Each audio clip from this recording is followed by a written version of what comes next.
Hello and welcome to the We Could Be Euros podcast brought to you by JPI Media. England have beaten Ukraine in Rome 4-0. Today I am joined by Joe Cran of the Sheffield Star, Graham Falk of the Scotsman, and making his debut on the podcast today is the gaffer, the boss, Ross Gregory, sports editor for National World. So we'll start with Ross since he's making his debut on the podcast today. A quite incredible evening in Rome. What did you make of Gareth Southgate's men? It was all too comfortable, wasn't it? It was rather unnervingly comfortable. I think us as England followers, England fans, and also I know the lads on this call, all the local teams, all the football teams that you support amongst your lot. It's never normally that easy. We're always going down to the wire. It's always nervy in the last 5-10 minutes. So to be 4-0 up with an hour played and cruising was remarkable.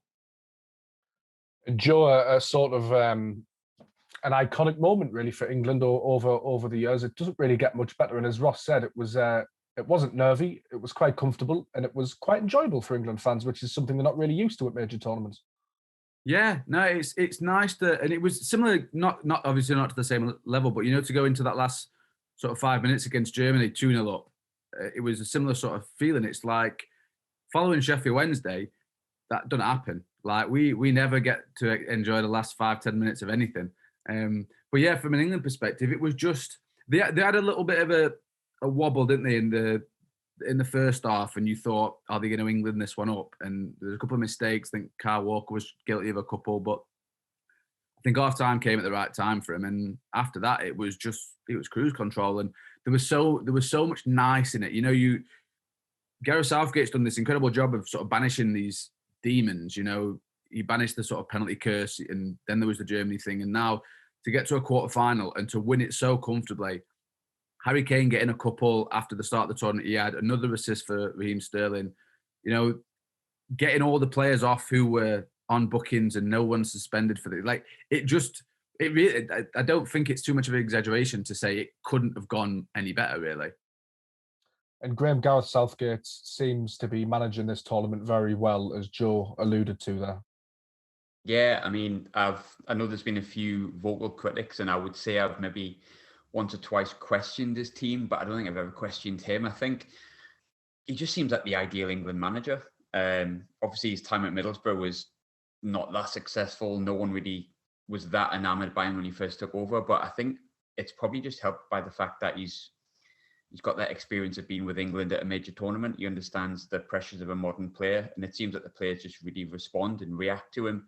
And I mean, the results on the park are really testament to how well he's managing not just the way we play, but I think the way we hold ourselves. But again, I don't want to be sitting on this podcast in a week's time talking about another semi-final defeat. Nothing's won as yet, so I'll reserve my complete praise for him.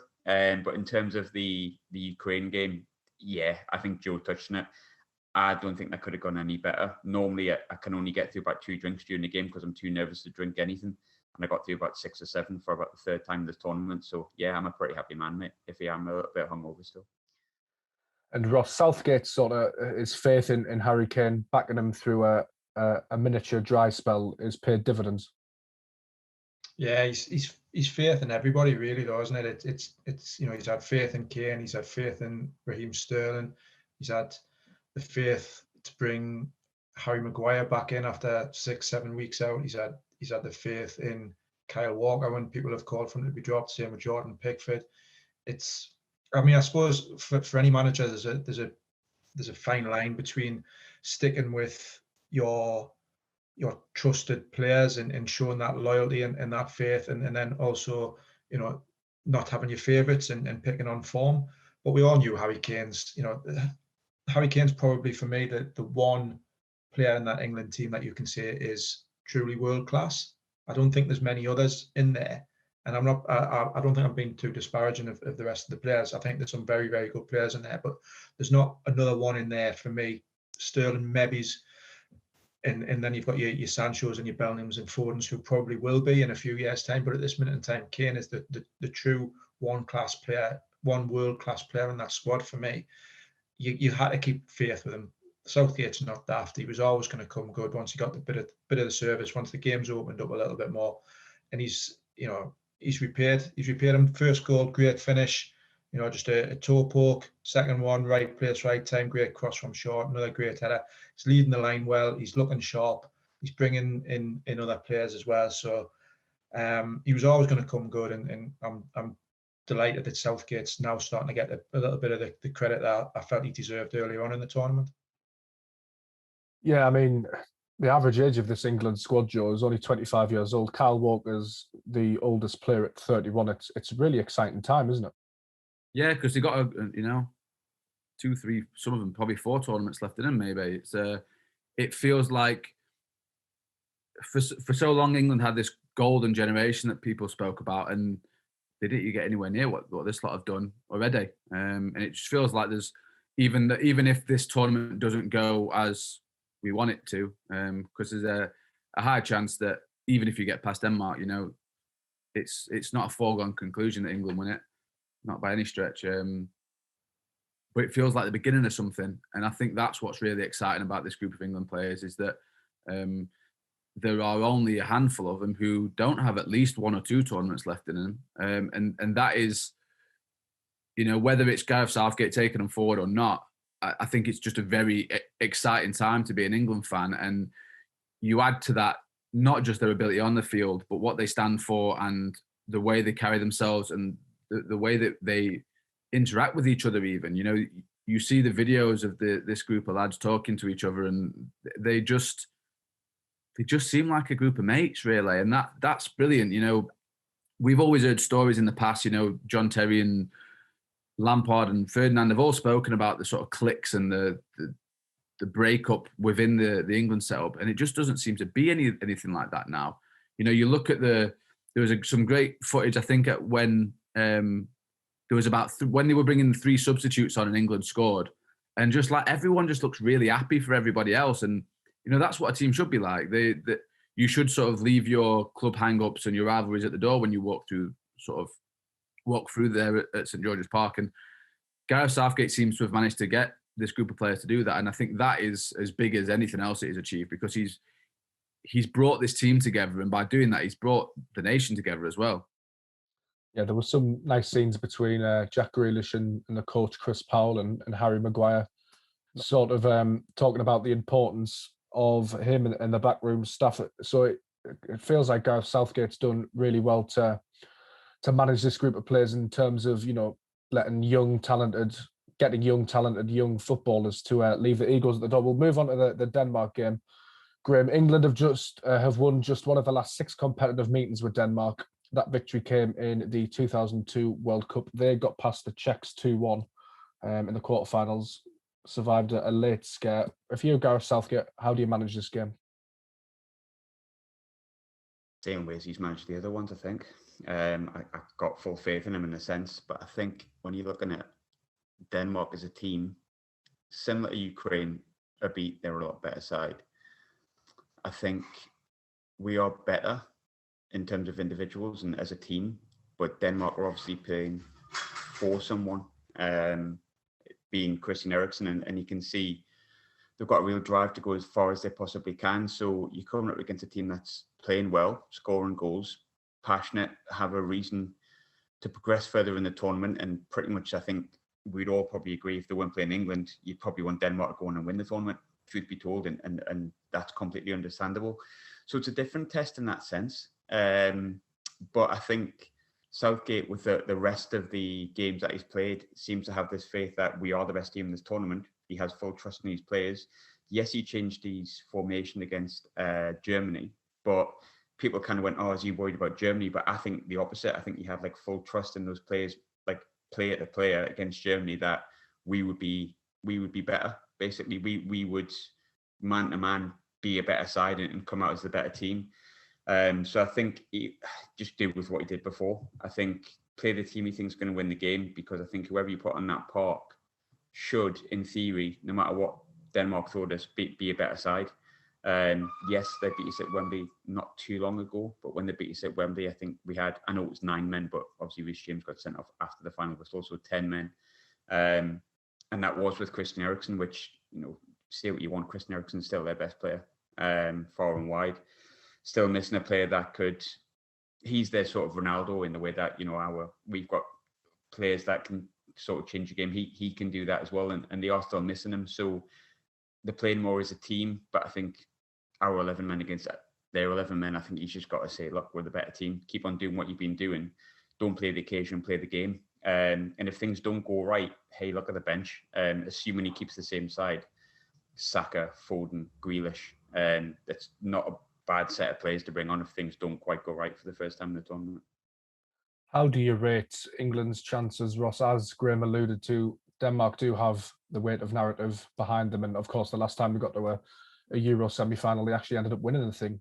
It's going to be a tough test, but, if you'd said at the start of the tournament you would play Denmark in the semi-final in front of 60,000 fans at Wembley, you would have absolutely bitten anybody's hand off for that. So England are going to be strong favourites. I think one of the things that Southgate and the team are going to have to get used to now is that extra weight of expectation.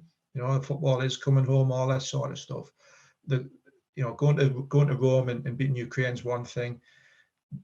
Germany, there was obviously a lot of pressure and a lot of focus on that game, but it was a different type of expectation. Not everybody expected England to win, I would say, whereas now everybody expects England to win. The viewing figures, the amount of people in the stadium, the whole pressure is being ramped up, and you've got to be able to cope with that. Now, I think there's enough players in that team now with good experience of big games to be able to cope with that. Whether it's your Kanes or your Sterlings or your Maguires or your Jordan Henderson coming in or your Kyle Walkers, played in a lot of big games, Champions League finals, World Cup semi-final. That'll have done them the world a good 3 years ago. So I fully expect England to win, and I expect it to be relatively comfortable as well. But there is that nagging doubt in the back of your mind as an England fan to think, well, as Joe said earlier, will they England it up at some point? And Joe, I mean, Southgate has great options as well for the Denmark game if things aren't going right. I mean, Jack Grealish and Phil Foden, two players that weren't brought on against the Ukraine. Dominic Calvert-Lewin came on. He's a potential goal scorer. Marcus Rashford, Jordan Henderson coming on to get a goal as well. There's a real, we've talked about it a lot on this podcast, but there's a real strength in depth that is something Denmark possibly don't have. No, definitely. And I think one of the things that Gareth Southgate is so good at is making sure that everybody in that squad feels part of it. I mean, you probably saw the interview straight after that game against Ukraine. One of his big things was like, this is about the squad. He spoke a lot about, your Aaron Ramsdales and the three that don't get into the side, don't get into the matchday squad. And he's playing his hand so well in terms of, he doesn't know when he's going to need to call on these people. He doesn't know whether or not you might not be in any of the sides leading up to the semis, and then something happens and all of a sudden you just got to get thrown in for whatever reason. And he's been so good at, like, say, managing this squad. His man management skills have just been exemplary. We really can't praise him enough for that. With the last game, I thought Sancho was brilliant. I thought Sancho was really good the last game. But I said when Saka started against Czech Republic, I was like, I can't believe he started him. Like, how's he put him in? And then he had a great game as well. It's I would be tempted to go Sancho. I think he's the best one-on-one player we got in the side. I don't think there's a better sort of one-on-one dribbler. You've got to play Raheem Sterling because he's been superb, and obviously Harry Kane's a shoe-in as well. So it is that one position. I like I say, I'm a believer in sort of rewarding when things are going well. I know Saka was left out because of injury in the last game, but I think I'd probably go Sancho again. But the lovely thing about this England side is he could genuinely play any of them, and I'd be like, that's fine. Like I don't have a preference to the point where I like favour anybody over anybody else anymore. And I think that again is a testament to this group of players, because I just want to, I am now at a point where, you were saying earlier about people giving him a bit of credit. I'm almost just like, Gareth, do what you want, mate. Like, whatever you choose to be the best formation now, you clearly know better than all of us, so go for it. But yeah, going back to what James was saying, they've got some real strength in depth, which is something Denmark don't have. And it just feels like wherever England need to strengthen, they've got the ability to do that. So if they do find themselves chasing for whatever reason, they've certainly got options on the bench that can literally change a game in an instant. And that's a really, really nice place to be in. Just on team selection, Ross, looking at the midfield too, Rice and Phillips have been very good for England. But given this is a semi-final, would you be tempted to put Jordan Henderson in there from the start, given his experience in big games, captaining Liverpool to the Champions League and the Premier League, the European Super Cup, Club World Championship, all of that experience? Could that be an option as well? It could be an option, but who are you leaving out? Who are you leaving out? You cannot leave Declan Rice out. You cannot leave Phillips out. The only one that you could potentially probably leave out is Mason Mount, but then you're going you're very defensive with that midfield three if you've got all three in there. Look, I'm a massive Henderson fan, really, really huge Henderson fan. I think he's a leader. I think he's a very, very underrated footballer still, even despite what he's done. I think, again, he's someone who's probably getting a little bit more the true recognition that he should have had earlier in his career now. But who do you leave out? Calvin Phillips I'd say Calvin Phillips is challenging Raheem Sterling as England's player of the tournament. You can't leave him out. You can't leave Rice out. Rice has been outstanding this season, absolutely outstanding this season. I know a lot of Newcastle fans, and it chuckles me when you think back to when there was this big argument over whether it was Declan Rice or Sean Longstaff who was going to be the future of England's midfield. And I like Sean Longstaff. He's again a very good player, but Declan Rice is just on a completely different level at the minute. And I'd love to get Henderson in somehow, but you, for the balance of the team, you've got to stick with Rice and Phillips. The way that they've combined, it's just been outstanding.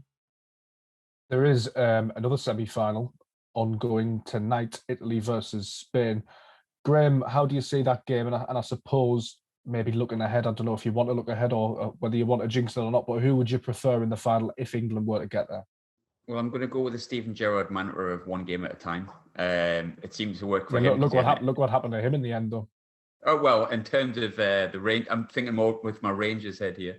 But I want to get past Denmark first. Obviously, I'm extra nervous because somehow I managed to nab a ticket, and that makes me extra nervous, not extra excited, which is, I don't know, it's the right way around. Did you get your money back off the scam? You got scammed.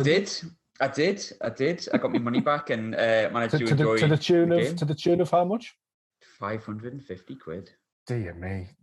Anyway, predictions. Go on then. We'll force the prediction card on you. Pal, eh? Yeah. Denmark, England. What do you think will happen? Score prediction. Oh, 1-0 England. Raheem Sterling. In terms of Italy, Spain. It's easy to look from a perspective when you're not involved with them, either of them directly. I think outside of England, the team of the tournament's been Italy. Solely for the way they sing their national anthem, they deserve to be in a final. And I think Spain have been largely unimpressive and have kind of stumbled their way into a semi-final.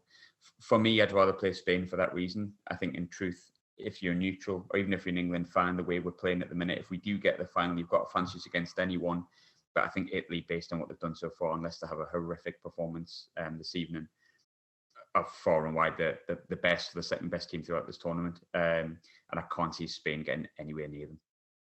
It's interesting, isn't it? Because Portugal sort of stumbled into the last Euro final and ended up winning it. Joe, your predictions for the two semi-finals? I'm going 2-0 England against Denmark, and I think Italy will quite comfortably see off Spain.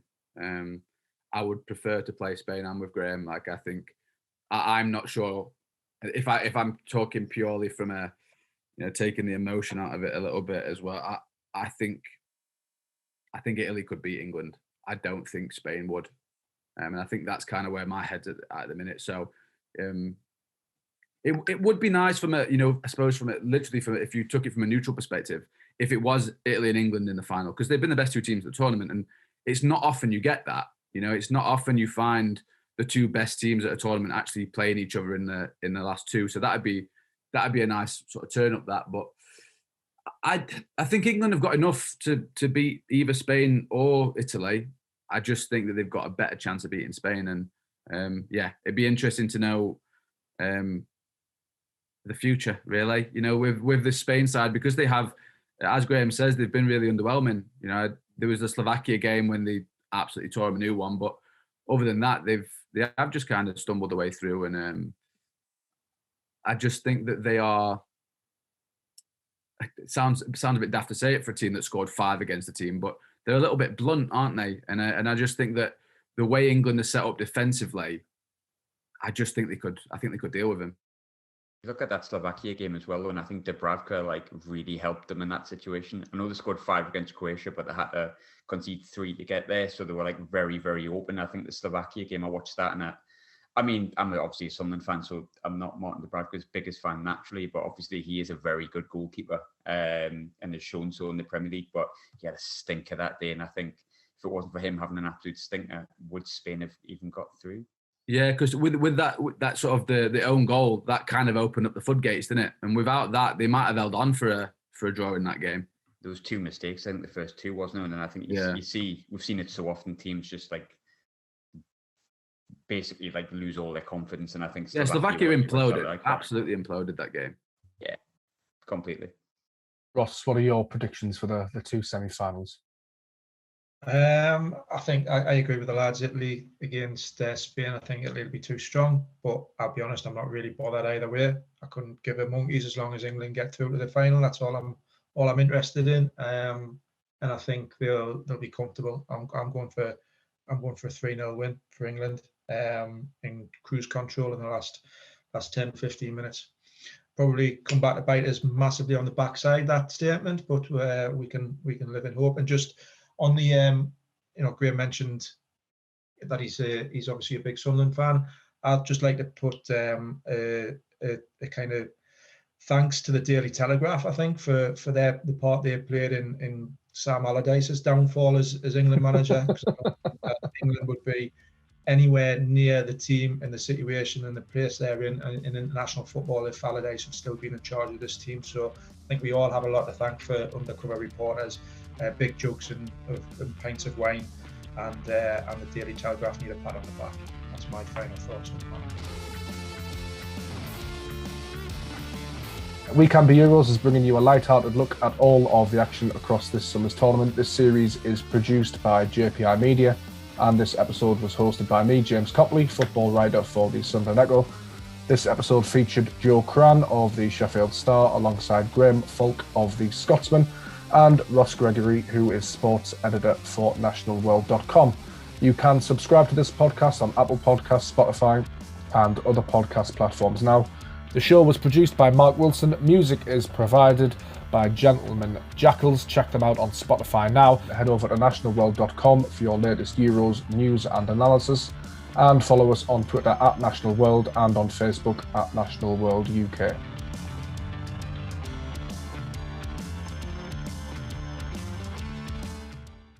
England have beaten Ukraine in Rome 4-0, 2 goals from Harry Kane, a goal from Chris Maguire and a maiden England goal for Jordan Henderson. We'll start with Ross.